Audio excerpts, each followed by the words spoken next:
Okay, good afternoon, everybody, and thank you very much for joining us.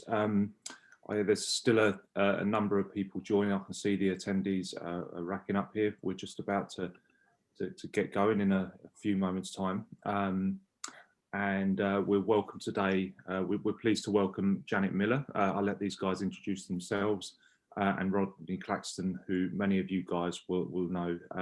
So a big thank you to those guys for giving us their time during their busy schedules. So broadly speaking, today we're assessing, how cemeteries can reinvent the way they engage with their communities. There's a lot of very practical, good examples, good insights on how to do that and how to do that well from these guys' respective sessions. So we're looking forward to that. How for cemeteries to lose some of the the perception that they hold, how they can be welcoming, become destinations in their own right, much like maybe they were back in the Victorian era, where they were considered gardens and places to visit. How we can diversify what we offer, bring people into the grounds and so on. So I know these guys have got a packed session full of examples and ideas on how to go about doing that. So that's enough from me. I can see that the attendees are good in terms of everybody's here. I think everybody's joined. So I'm going to let these guys say a quick hello. We'll start with Janet and then move to Rodney. Over to you, Janet. Thanks, Neil. So just the introduction before I get into talking about Centennial Park. Is that what you want? Perfect. Yeah, so my name is Janet Miller. I'm the CEO of Centennial Park. We are the largest provider of cemetery services in South Australia. I have a background, interestingly, in professional services. So I come from the world of commercial law and finance and was looking for something with a little bit more warmth. So I joined the cemetery in 2016 and yeah, really interesting time to be in this sector. I think it's a great time to be in the sector. We all know that community attitudes are changing so rapidly, and I think there's a real interest now in end of life matters, in how we're memorialised, what we do at end of life. So I think it's a wonderful time to work in the sector. Very good. And myself, Rodney Claxton, I'm the CEO of Everlon. So Everlon is a company which focuses on the cemetery and crematorium sector, LGA and RSL and remembrance sectors. So we have an office in Sydney. We have arrangements in the UK with another company as an agent, and we have offices in Shanghai and Beijing. We bronze plaque manufacturers, but we also do statuary. Quite proud that with us, with the 101 Victoria Cross recipients, we've been involved with 11 of those memorials around Australia. But not only do we do our bronze works, but we do public artworks, urban landscape artworks. We do cemetery design and memorialisation design for the cemetery and crematorium sector. I suppose we like to push the limits a little bit, probably known as a disruptor in the industry. But I think it's an industry that is changing and needing change and evolving. And I think we're creating, or the industry, not just Everlon, but the industry is now creating and looking towards memorialisation concepts, which is going to better connect with those visiting our cemeteries and memorial parks. Awesome. Okay, thank you very much. So two CEOs from two very well-respected organisations today, folks. I wish I could say I was the CEO of Plotbox too. Unfortunately, Sean already has that job, so I'll just need to wait my turn. Look, interactivity is the name of the game today, so please use the chat for any comments, any observations, any thoughts on while these guys are speaking. We'll get that going. Please also down the bottom of your console, you're going to see a Q&A button there. Submit questions there and we'll field those at the appropriate time. We'll either do that between Janet's session or at the end after Rodney's session. We'll just see how the things flow in. So let's hear from you, and the more engagement we get, the better. So without any further ado, Janet, I think we'll hand over to your good self and let's dive right into your session. Great, thank you, Neil. So I'm just going to share my screen just so that I've got some slides so that people have got something interesting to look at, so that they're not having to just look at me talking. Okay, so just want to make sure you've got that on your screen now. Neil, could you confirm? Perfect. Thank you. So a little bit about Centennial Park, because I know we've got registrations from people across the country. We are located in the inner southern suburbs of Adelaide in the council area of Mitcham, so quite a nice area. We were established in 1936 by two councils, actually, City of Mitcham and the City of Unley. We're set on 100 acres and we have a really beautiful natural topography. So you can see from the slide on your screen now that we've got views there. That blue line in front of you is the ocean and we have a backdrop of the Adelaide Hills. So very, very fortunate to have this wonderful, beautiful natural topography.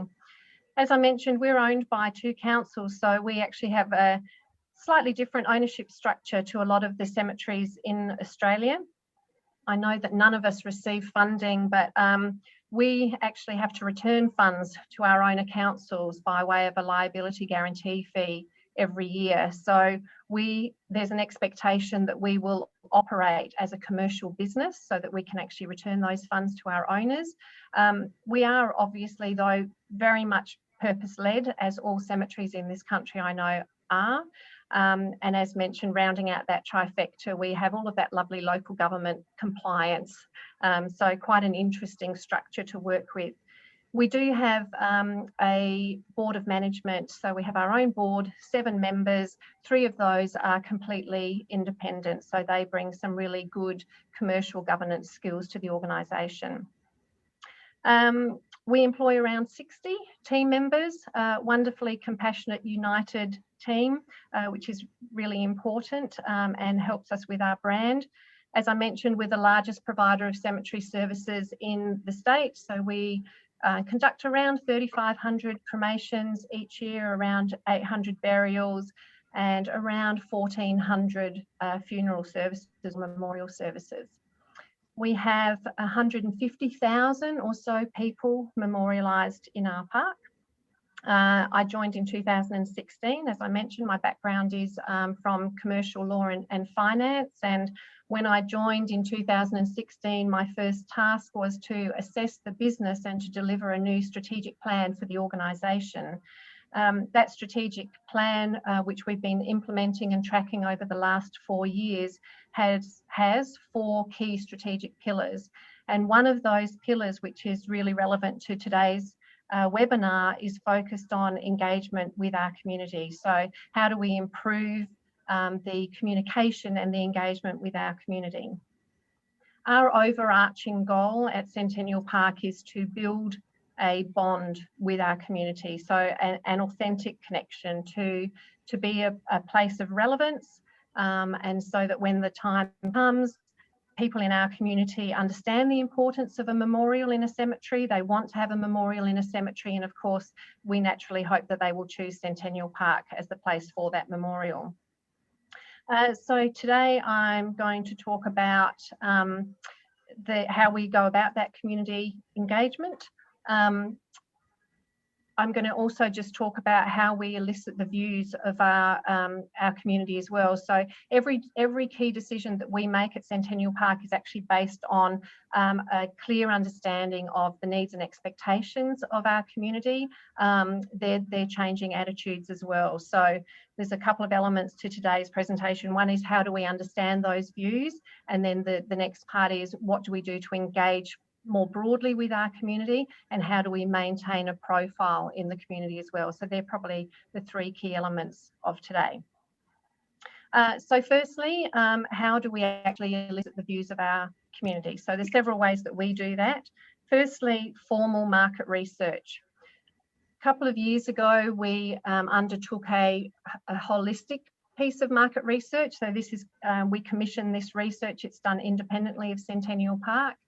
And we asked it went out to the whole South Australian community. So we wanted to understand what are their views towards burials, cremations, funeral services, end of life decisions. How do they make those decisions? Are there differences between, people at 70 versus people at 40 in terms of their attitudes? And that was a really, really interesting piece of research for us. It gave us a lot of insights and really helped us to determine what our priorities are into the future.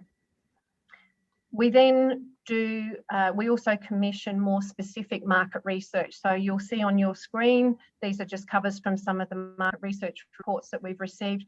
We've commissioned research into the feasibility of a mausoleum at Centennial Park. So interestingly, particularly for people interstate, even though we're the largest provider of cemetery services in this state, we don't have a mausoleum. And that feasibility study for us, or that market research, was invaluable because it actually told us that we should not build a mausoleum here, and we haven't. We've also done some research more recently into cremations. For people in South Australia, they would know that there's a lot of choice when it comes to cremation in South Australia, probably less so than there is interstate. So we have private providers of cremation services here. We also then have Adelaide Cemeteries Authority, which is a state-based trust, and we have Centennial Park, local government owned. So families have a lot of choice when it comes to cremation here, and that certainly has driven down pricing when it comes to cremations as well. So cremations in South Australia are particularly inexpensive. So we've done a whole piece of research around that. One of the other ways that we elicit the views from our community is through social media, and particularly through Facebook. So the users of Facebook, as we know, are probably the target demographic for all of us working in the cemetery sector. We have particularly strong engagement through Facebook. It does allow us to have a two-way conversation. So it's not just about us providing information, it's also about us receiving feedback and views from our community. We have about 11,500 active followers of our Facebook page, and whenever we post anything, such as these posts here, and the one on the right I know Rodney will be happy with because it shows Evelyn's sculpture there of the poppies, but posts always have high engagement levels, lots of comments, lots of shares, lots of reactions. So a really good place for us to get some feedback on an ongoing basis from our community. We also engage with discrete communities within the broader community, so cultural groups, religious groups, aged care facilities, councils, and look at what are the specific needs of each of the different groups in our community and how can we best meet those needs. So really strong relationships with lots of different community groups. We also seek feedback directly from funeral directors, who are very important to us, from families. We do that informally, but we also send out surveys regularly to families and receive information that way. And of course, we also make sure that we're keeping an eye on what's going on around the world. So we regularly review trends. You know, are we seeing the same things in Australia as we're seeing around the world? And yes, we are, is the short answer. So we make sure that we keep an eye on all of that. So what we've taken from all of that research, and I'm assuming that we all know this and that we all feel the same way, is that the community attitudes have changed and they continue to change, and needs and expectations have changed dramatically and continue to change. And so we need to change too. And for us at Centennial Park, the reason that we need to change and to evolve is that we've made a promise to the families of 150,000 people who are memorialised here that we will look after this park forever. And to do that, we clearly need to continue to generate revenues to maintain the park, and to do that, we need to maintain our relevance. And so we need to change the way people interact with cemetery spaces, and I know that that is what this webinar is all about. And certainly at Centennial Park, that's high on our agenda. We have absolutely, over the last 5 years, changed the way in which our community perceives the cemetery and how they interact with the cemetery and how they use the cemetery space. So the two areas that I'll focus on now are the community engagement, the visitation, and then the profile, how we maintain a profile in the community. So as with most cemeteries, I'm sure, we run a lot of events. We run commemorative events, you know, such as Remembrance Day, Anzac Day, pregnancy and infant loss, so a lot of commemorative events, but we also run a lot of general community events, and they're all extremely well attended, which says to me that there is absolutely an appetite in the community to engage with their local cemetery if it's done right and done well. We run carols in the park, for example, at the end of each year, obviously just before Christmas, very well attended. We use our spaces throughout the cemetery and our buildings to run a whole host of events where it's bringing visitors into the park, building that connection with the community, being a hub of the community. We've had book launches. This is an image of a book launch. Last year we ran a wreath making workshop. This was actually the first paid event that we ran, and it sold out within about 18 hours. So we had a wait list of people wanting to pay money to come to an event at a cemetery. We've also, in our main Jubilee complex, which is a beautiful building which houses our chapels here at Centennial Park, a couple of years ago as part of the Adelaide Fringe, we hosted a jazz concert. We had 350 people, and again, that sold out within a week.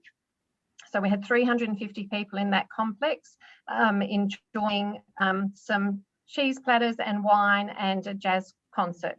So again, people are really looking to engage with us in different ways, and it's just about building that bond with our community. We run a lot of wellness type events as well. We run Tai Chi, yoga, meditation, walking meditation. Again, we never have a problem with attendance at any of these events. Art is very important to us. I know it's really important to Rodney as well. We think there is such a great connection between art and the cemetery, and art and grief. You know, art is a great way to express emotion. It evokes emotion. It's very healing. So we see that there are a lot of synergies between art and the cemetery, and we use our space regularly for art exhibitions, and we have a lot of permanent art in our park as well. We partner with SALA, which is the South Australian Living Artists Festival, every year. So a lot of organisations and facilities in South Australia will host works of art from living artists in South Australia through the month of August every year. We always host a sculptural walk through our park, and we will have pieces from local artists in our park, and we will generally buy pieces from that to create the sculpture trail that has become very popular in our park as well. And the poppies there on the cover is a big feature in our return service personnel area, and as I mentioned, that was created by Avalon. So that's one of the feature pieces of our sculptural walk. But some of our other pieces are these pieces that you see on your screen as well. So yeah, art really, really important, really great at bringing visitors to the park. We run tours as well. People, as I mentioned earlier, are really, really interested, I think, in end-of-life decisions at the moment. So we run public tours. They book out months in advance. So, and we run those on Saturdays, and we generally run 2 tours on Saturdays, and they get booked out well in advance.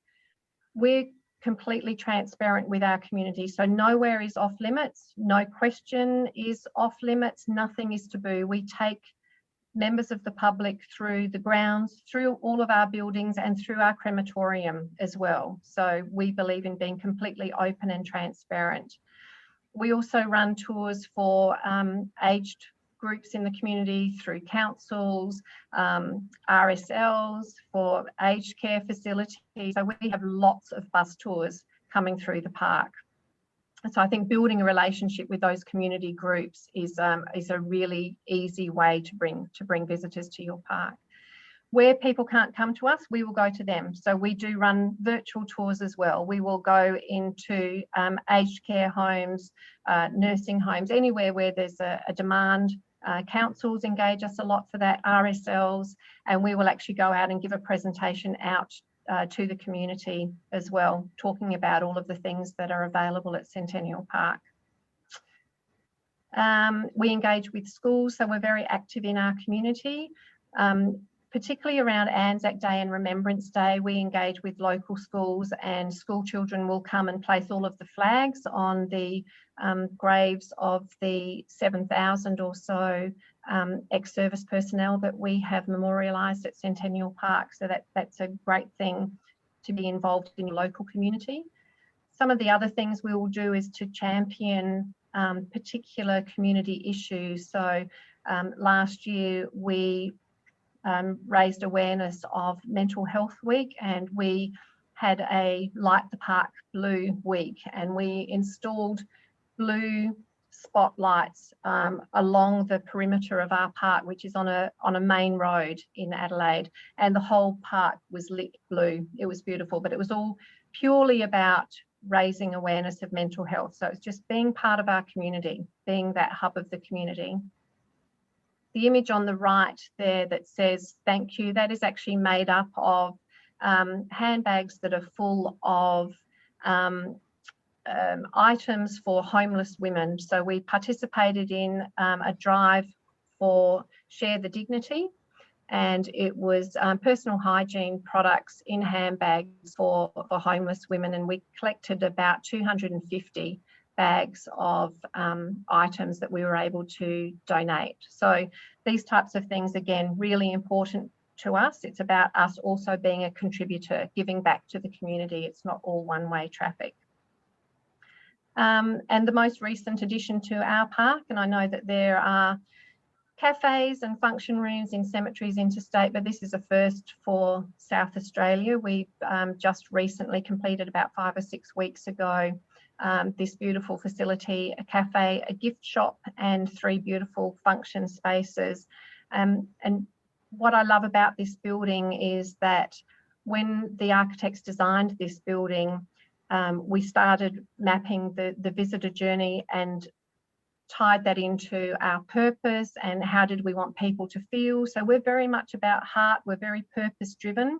So this whole development was aimed at evoking certain feelings from people when they visit, and I think it's achieved that. So that's also now bringing a lot of people into our park.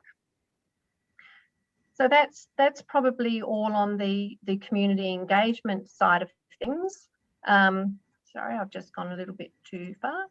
So in terms of general profile, which is still about engaging with the community, but in a different way. So all of what I've just spoken about before is how we bring people directly into the park. It's increasing that visitation, but how do we maintain our profile more broadly in the community? So this is some of the ways that we do that, through our communications and through media. Park Life is our electronic newsletter. We now have about 17,000 subscribers to our electronic newsletter, which is fantastic for a cemetery. We send out an edition of that around about once a month, but we're not, we don't stick religiously to once a month. It's when we've got something to share and something to say.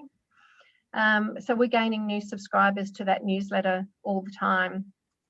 We, of course, engage with our funeral directors, who are really important stakeholders in Centennial Park. So we send out regular news to them.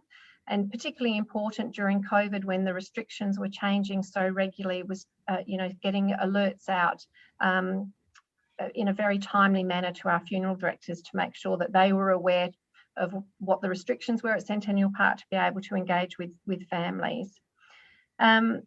We were very careful and consistent with our branding. I think that's another thing that I would say. We are very purpose driven. As I mentioned, we're about heart, we're about compassion, we're about inclusion, we're about connection. So all of our communications, everything that we put out has a very consistent look and feel and message. We really truly believe that every life is unique and precious and should be remembered, and all of this feeling comes out in all of our messaging. We do it all in-house, so we do not engage a PR firm. This doesn't have to be at massive cost. We do this all ourselves. It's just about having the right people on the team who have shared values. Really, really important. We do this all in-house because we control the messaging. We have great quality control. where's next? Yes, Facebook I'd mentioned. So Facebook is really important to us. And again, the messaging out on Facebook is really important. So we will be very careful and strategic with what we put on Facebook. We know the things that are going to elicit the responses. We know what is going to resonate with our community. So we are very, very careful about how often and what type of content we put out. And again, we don't have anyone external managing that for us. We just make sure that we've got the right people on the team. And media engagement is something that I think we do particularly well here. We have very strong relationships directly with key media outlets. So without a PR organisation, we actually get a lot of coverage. So I'm not expecting you to read these. These were just some, you know, snapshots of some of the media that we've had. That was our Mental Health Week, you know, an art exhibition. This was a perpetual garden calendar that we developed in conjunction with Michael Keelan, who is an Adelaide person, but he's a gardening personality, I guess, if you will, and has a gardening show on 5AA. And we worked on that together, and he was able to promote that for us. So we've run media tours through the park before, but it's all about having strong relationships. We issue media releases regularly. So if there is something that we think is valuable to say, we will issue a media release, and quite often, because we've got good relationships as well, those media releases will be picked up and we'll get press coverage. And I think the final thing I want to say is that having the team that really believes in what we're doing is absolutely critical. So we need to have we need to make sure that the people on the team are like-minded, they're compassionate, they have the same values, their goals are the same, and I think once you have that, all of the other things fall much more readily into place. So we focus a lot on making sure that we get the right cultural fit. We focus on staff engagement, staff wellbeing, making sure that our team is well cared for, because obviously we're working in a sector where vicarious grief is a real issue, where there are real mental health issues. So we make sure that we care for our team, check in with our team, and give them the tools that they need to be able to deal with any of those issues. So it's not one little thing when it comes to community engagement and how you build that bond with your community. I think it's a lot of little things done really well. I think that's probably all that I have, Neil. I hope that was enough. Janet, that was absolutely fantastic. Thank you. Actually, very, very, very impressive list of examples of great work that you've got there. So thank you very much. I have a marketing background myself, so I can identify with a lot of the process you've been through there. You talked about customer journey, you talked about the research at the start, you know, to make sure that what we're building from is based on the research. And I think, you know, you'd agree that had you not have been so customer centric at the start and actually understood the customer, then all of that other stuff just would much easier for that stuff to fall apart, you know, because you're in chime with what the consumer is expecting from you. Oh, Neil, absolutely. I think maybe in, you know, times gone by, I think, you know, the customer attitudes have been changing for a while, but I think particularly over the last 10 years that, you know, the pace of change has really ramped up. I think there was perhaps a tendency many years ago to make assumptions about what, you know, members of the community wanted, and so to develop areas or to provide offerings or services based on what we thought the community wanted. But for us, it's been absolutely eye-opening, and a really critical piece for us has been that the market research, but engaging with the community to also understand what they need. So it's not just about driving visitation, although that's important. The engagement is also about being able to, you know, hear their thoughts, views, get their feedback to make sure that what we're offering is relevant, so that we can maintain our relevance. Yeah. Awesome. Okay, fantastic. So, Janet, thank you very much for that. I think what we'll do, we'll switch over to Rodney, and we'll do. I've got a bunch of things I want to explore a little bit further with you here. A couple of questions in as well that have come in by email. just want to get those elected as well. But we'll hop to Rodney here and take it from there. Some of the things that I have to applaud Janet on is actually, that connection with the community. And when you're, I suppose, as an industry supplier to the cemetery and crematoria industry, it's invaluable that when you're developing a greenfield site or a new garden, once you've got that feedback from the clients and the community members, to then show them different options of different memorials that are available, and then allow them to be not only your staff, but those community that are going to be memorialised there, to have input in regards to the final selection or the final design of that. And the thing about it is, if you've got staff members that really love and I suppose are invested in that type of memorial product, it actually doesn't become a chore to try and sell it to the family or describe it to the family, because they're already invested and they're already passionate about that product. That research has been carried out by the organisation, by the sales staff, by the community, and by the provider or the manufacturer of those type of memorialisation options. The other thing that Janet talked about was wayfinding within the cemetery. This is something that's always amazed me, where how people will manoeuvre through a cemetery through their own natural way. And wayfinding is so important when you're planning and engaging with communities. Janet would have seen this, and other cemeteries would have seen this, where they do place their coffee shops and restaurants and flowers before going to the chapels, or where is it that their wayfinding or their notice boards or their information in regards to what options are available in the cemeteries are actually placed, so people won't miss those valuable pieces of information. The local demographic is always so important, and I think this is what a lot of cemeteries get wrong. And Janet, you touched on it before, with previous management and current management, and it doesn't matter what cemetery or what organisation is, they see something and they think, oh, this is going to be great, and the uptake is just not there. So the engagement is invaluable, and I think it's a tool that should never be overlooked. And it doesn't matter if you're in a small rural area, what do? You look at fauna, flora, landscape, and you're drawing from those, and you're drawing from what community do within their recreation and pastimes. Because if the memorialisation and that connection has to not only be from one's life and through that journey of life, but it also becomes, the memorialisation becomes part of that healing process, not only for the close family members, but friends and work colleagues and community as a whole. One of the things that is really hitting the industry at the moment is funeral directors that are offering, or funeral providers, I should probably say, that are offering a direct cremation and no funeral service, and there's a lower price point for that service to take place.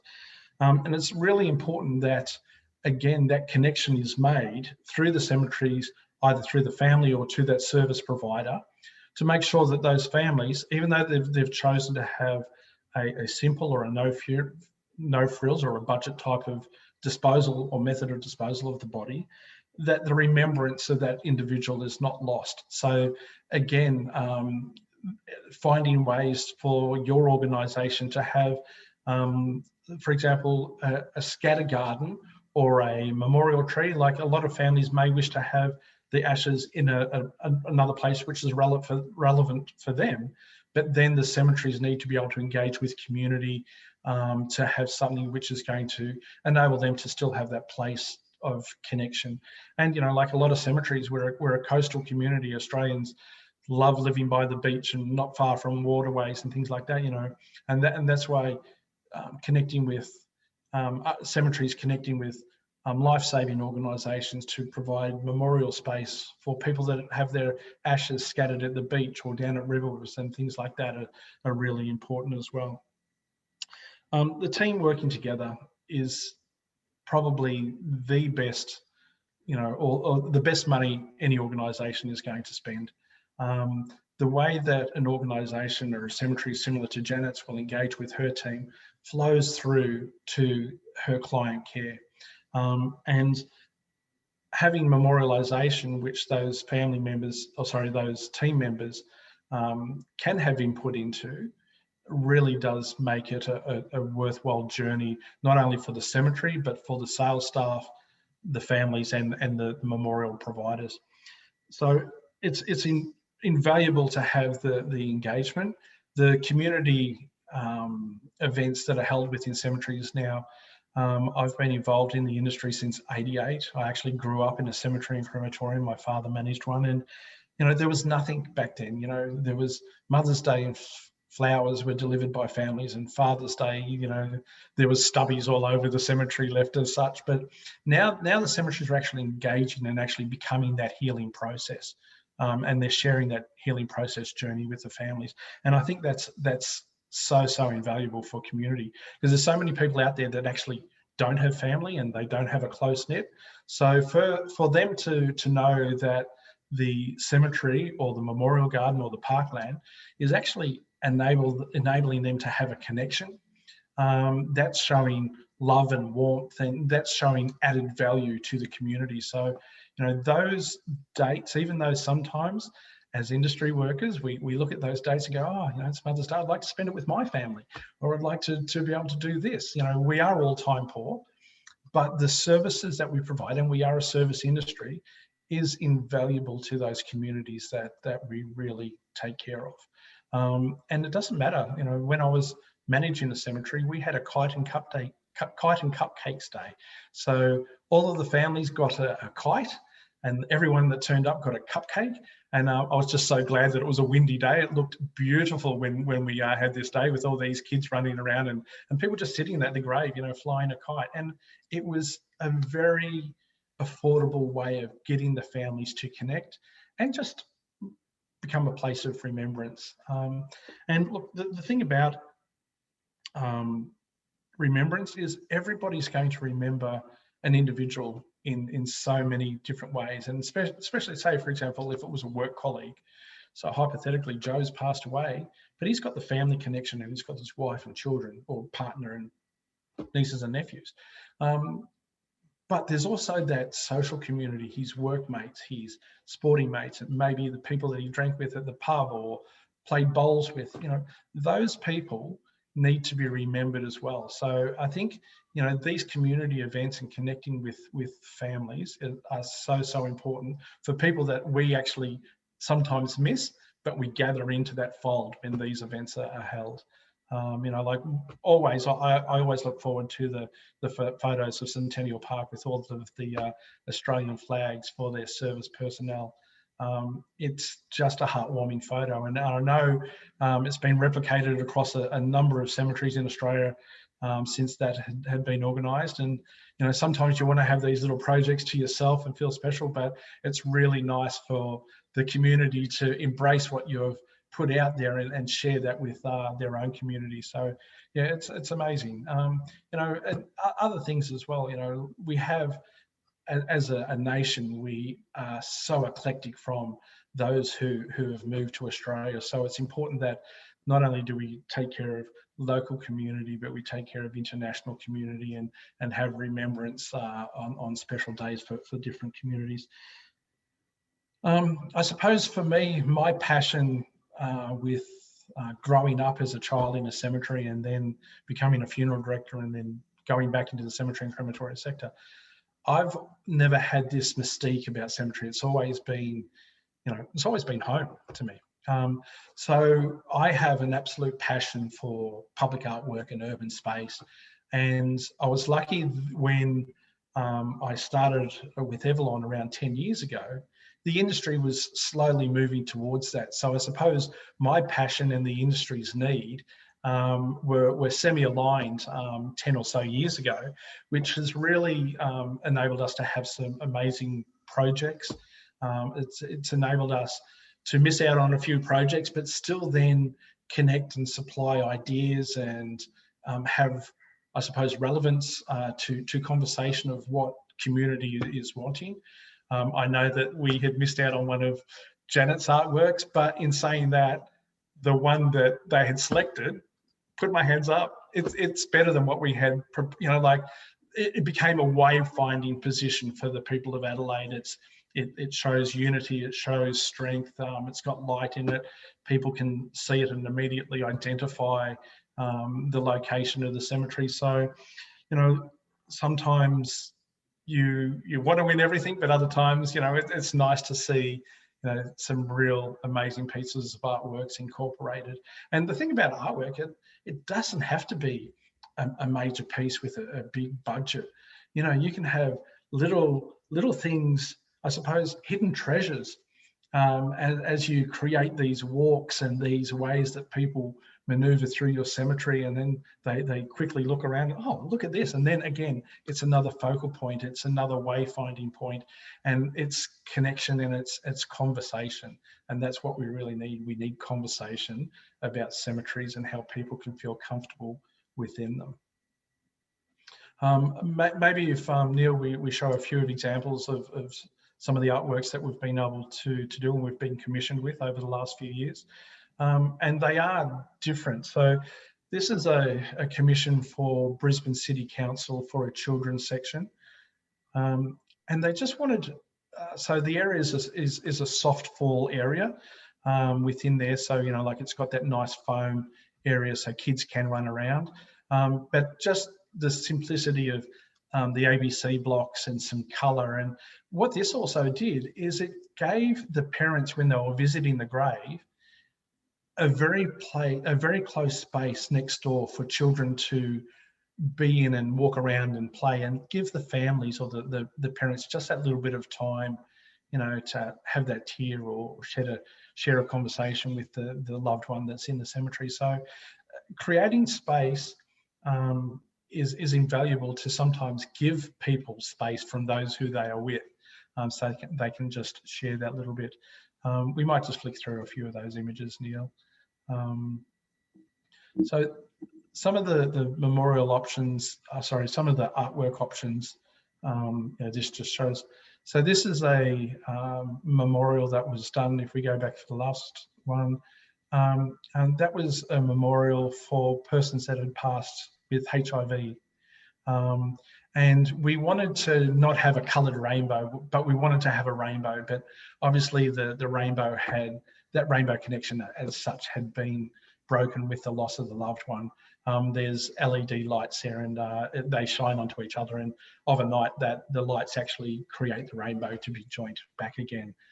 Again, some people, you know, they are offset because, you know, like some people in the community feel disengaged with the LGBTA plus community, feel disengaged with other members of the community, and again, this memorial became very relevant after these community consultations, and we spoke to a lot of people and got feedback and connection, and yeah, so it's really important again to have those conversations with those who are going to be utilising the landscape around where any of the artwork is placed.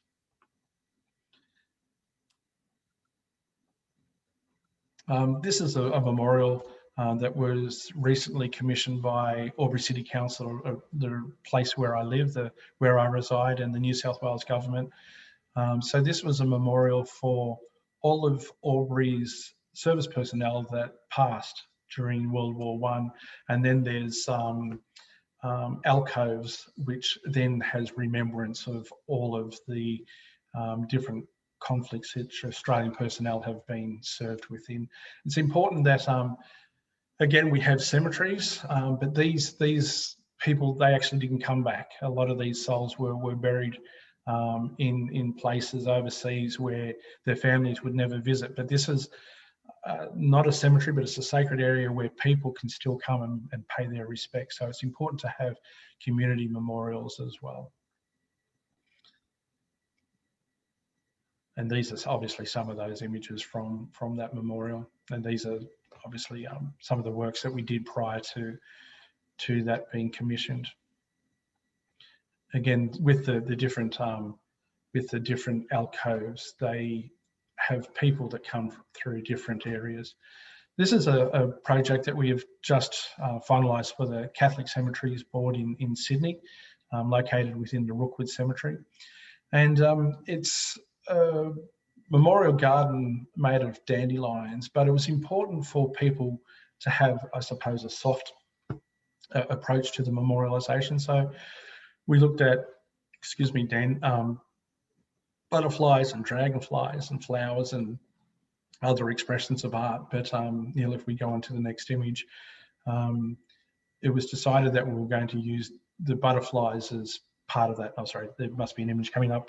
One of the other things as well, when we are looking at greenfield sites and when we are looking at creating a garden, we really want to create that experience of travelling through and different options along the way. And not everything should always need to be for sale within a cemetery as such, but we need to be able to create that experience where people want to be able to be there. We need to create artwork and statuary and gardens with, depending on where you are, focusing on that theme and that landscape.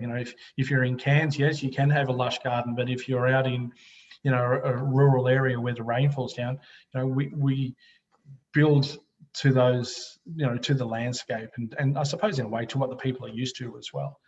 So we actually carry out cemetery design. We've got urban designers that are on our in-house team. So we're able to do a lot of these types of works and create spaces and walkways or offer suggestions to new areas that are going to be included into cemeteries. Obviously, we have the capabilities of cemetery design. So this is some of the designs that we have done for China, for the Asian market, but we might go through a few of these, Neil, as well. We'll just go through some of these images while they're there. So it's important that when you're dealing with a provider, that we have, I suppose you're dealing with a provider which is able to offer you, I suppose, a 360 approach to design, to concept, to manufacturing the memorials, consultancy with the families. It's important that, I suppose, your providers. So this is the butterfly artwork. So these have been laser cut and placed in. So we've done two. Actually, we've done three dandelions. One was with railway pins, so quite an industrial one.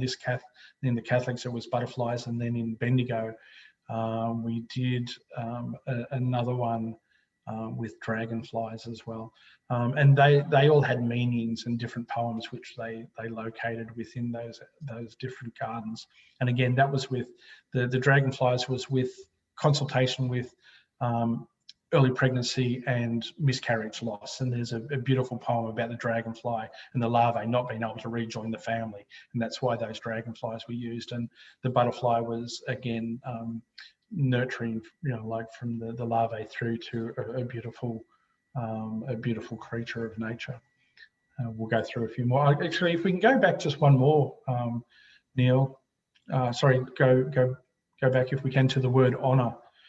So this is a commission that we had for Springvale Botanical Gardens in Melbourne, SMCT.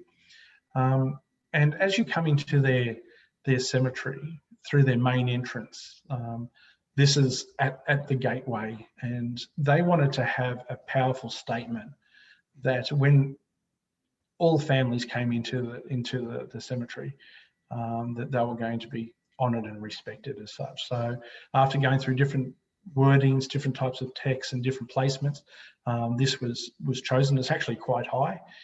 It's nearly 2 meters in height, so that photo probably doesn't do it justice. It really is quite imposing, and it gives you that wow factor as you come in, and it just gives you that message that, we honour your family and we honour you in regards to enabling us to take care of one as well.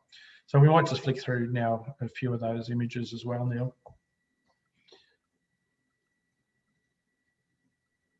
So this is part of that planning process to get these gardens underway. And it's important that your community gets to see those as well. This is we might just go back. This is an artwork project, with the blue lights, that we've just been awarded for the entrance to a town in regional New South Wales. So again, it's near an airport, but it was to show, I suppose, migrational birds, and how the geese fly in a line, and then you have the mountains behind and things like that as well. So taking a lot of landscape and taking a lot of what Mother Nature is providing naturally with colour and light and things like that, and embracing that and working. I don't think we'll ever recreate Mother Nature because it's so beautiful, but we want to work along with and make things, I suppose, compatible with as much as we possibly can. And again, projects don't, I have to stress enough, projects don't have to be overly expensive. They don't always have to be marquee settings. It's the story that I suppose the artwork can tell, or the stories that artwork will provoke within the communities or those people visiting your cemeteries.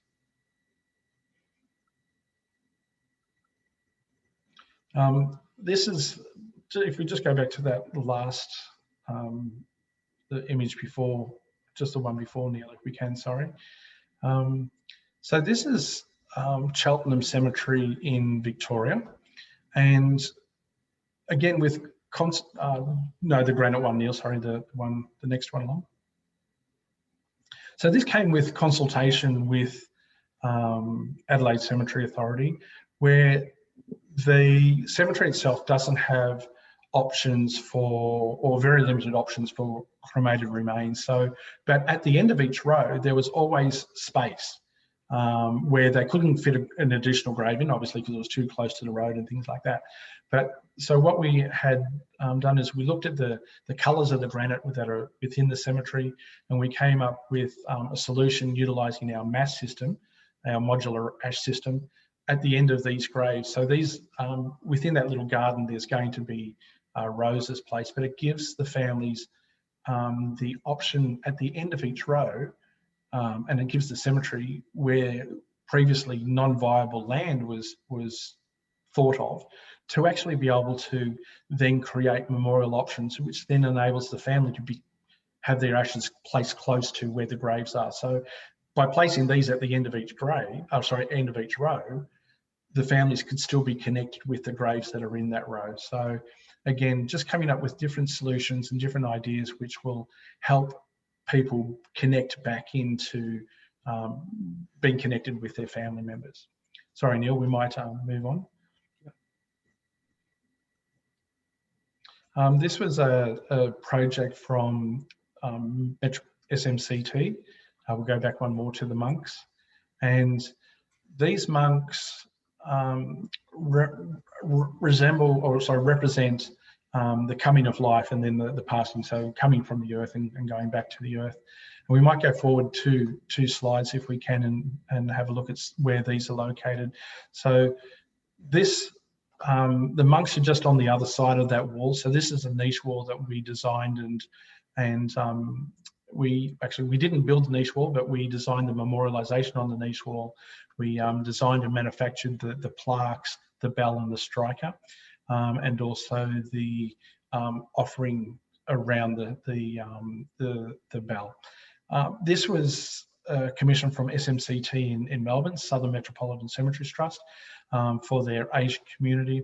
And what it enabled the cemetery to do was, I suppose, have a wayfinding and a key lockdown position for all of the burial spaces, which then, I suppose, fan out from that. It was a project that had 2 years of consultation, working with architects, working with urban landscapers, working with the builders, working with structural engineers. Yeah, it was a massive project, but a project that we're so very proud of. I suppose that when we were talking before about connecting with your community and finding out what it is that your community wanted, these were all options that were placed to that community before the cemetery, I suppose, had pulled the trigger on the final design and what products and what things were going to be in there. So, the plaques on the wall actually create a mosaic effect, and there's pictures and they tell a story. So again, connecting with your community, connecting with those sub-communities, within the Asian families, was invaluable, and getting feedback not only as a supplier to make sure that the right icons and the right, I suppose, designs are utilised. You can make all this wonderful stuff, but if those elements aren't going to connect, you put in a lot of expense and a lot of time into something that's not going to I suppose, resonate with those communities. Rodney, if you're happy enough, are you happy if we jump to some conversation? I'm just conscious. Love to. Yeah, smashing. Okay, thank you very much indeed. There's a heck of a lot that's possible. There really is, and some of those examples are fascinating. So honestly, well done. Thank you very much. We had a question in from Leo.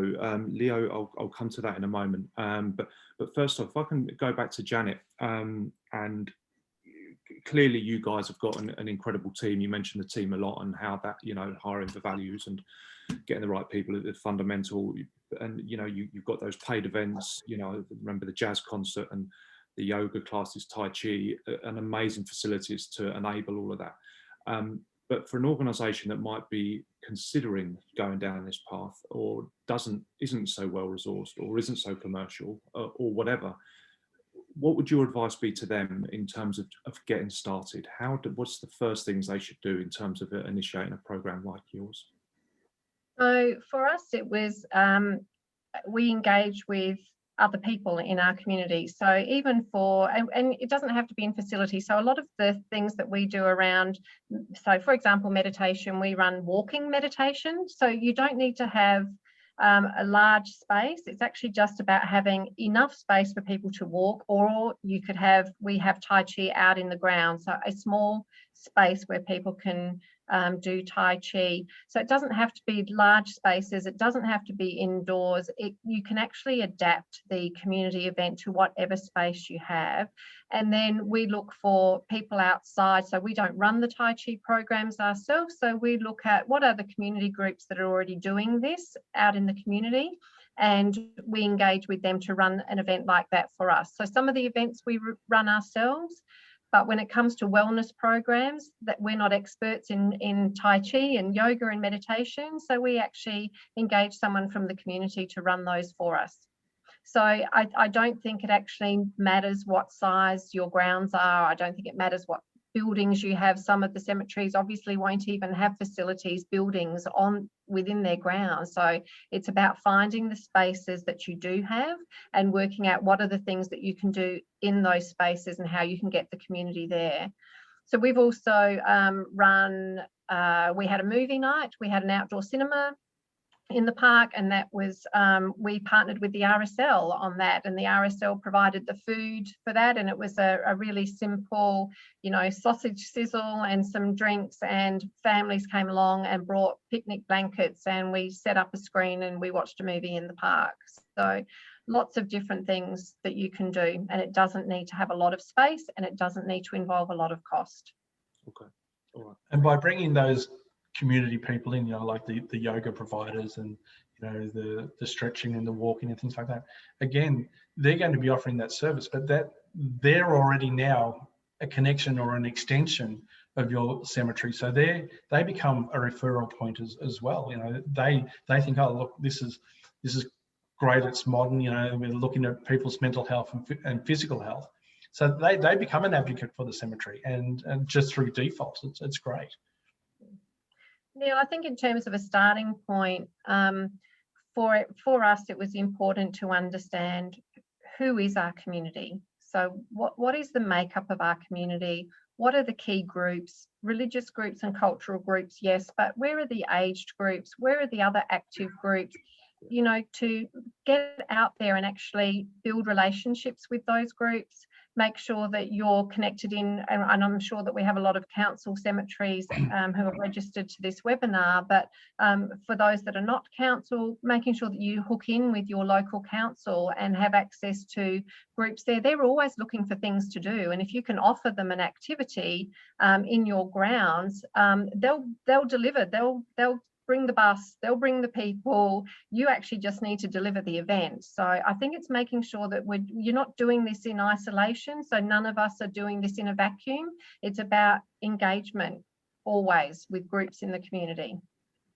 Perfect, thank you. And as good as everything is, and we've seen, you know, some really excellent examples of what the work you guys do, but you know, on honest time now, it can't have all been easy. What were some of the most difficult things that the organisation experienced in initiating that? What were the challenging things around making that a success? Can I give you an example, if I may?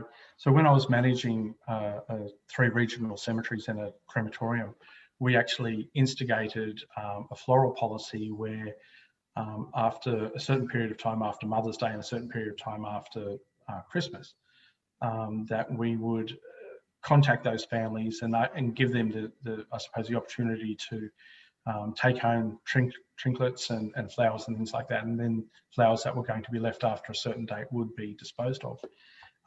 So I had a family that was so upset that we actually had to have security guards placed at my place of residence. So, you know, like, and we had done community engagement. We had television, it was on the news, it was on the radio, we had signs up and things like that. So you actually are not ever going to please 100% of the community, but it's really important that I suppose when you implement a new thing, it doesn't matter if it's jazz in the cemetery or a floral policy or opening a new section and things like that.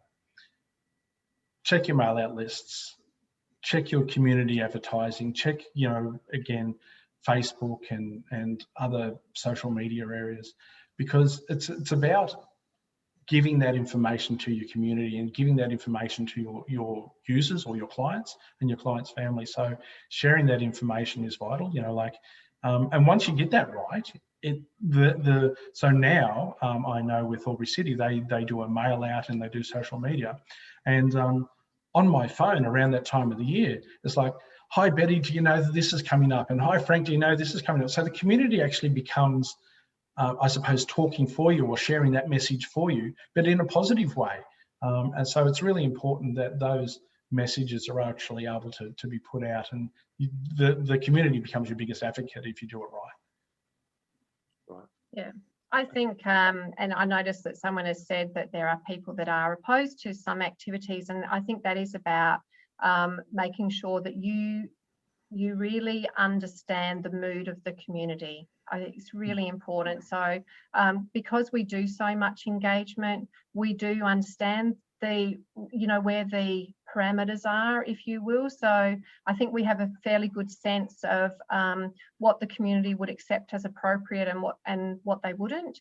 And so by and large, we've actually had a really good positive response to the types of events that we run, because we're also careful about the types of events that we run. It's not getting visitors at any cost. It's about still remembering that we are a cemetery. So we're a place of dignity and respect and remembrance. And so, yes, we want to be a hub of the community, but it's not at any cost. So we always make sure that our events are respectful of the surrounds, always. So yeah, you absolutely need to judge the mood of your community. Okay, awesome. 100%. Anita, thank you for that. I'm just going to relay you one that's coming from Leo. Leo says that community engagement, his organisation, is a perennial question. He's keen to learn from your guys' perspective. What does community engagement actually mean? How do you define it? He says a lot of politicians throw the word around, but there seems to be no concrete definition of it. So how do you interpret, how would you distill community engagement down? Yeah, for us, it's about having an open dialogue and a relationship with all of the various groups within our community. And so we consider our community, there are layers of it, of course. So we have, you know, the Centennial Park family. So these are people who are already connected with us, that have family members or friends that are memorialised with us.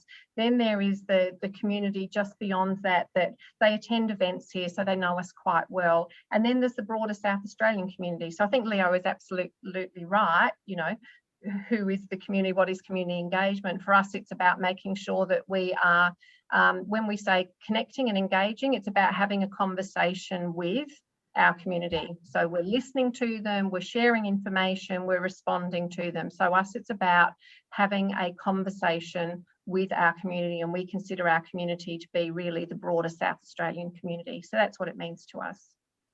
Okay, awesome, thank you. And you'll find that part of that community engagement is that you'll actually have people with these events that will come to the cemetery and be familiar with the cemetery, but may not have a person buried or memorialised there at this stage. But it also enables them to, I suppose, over a period of time, become comfortable and feel that that's going to be the right spot for them when the time is needed. Absolutely. Okay, guys, we're a little over. One final question, if I may. So, you know, we've heard lots of good things. We've started our research. We understand the community. We feel like we've got a meeting of minds between us and the community in terms of what people want. How do we measure success? What are the metrics? What are the indicators that we can take to say that this is working? Yeah, that's a really, really good question, because my board is certainly interested in that, and as am I.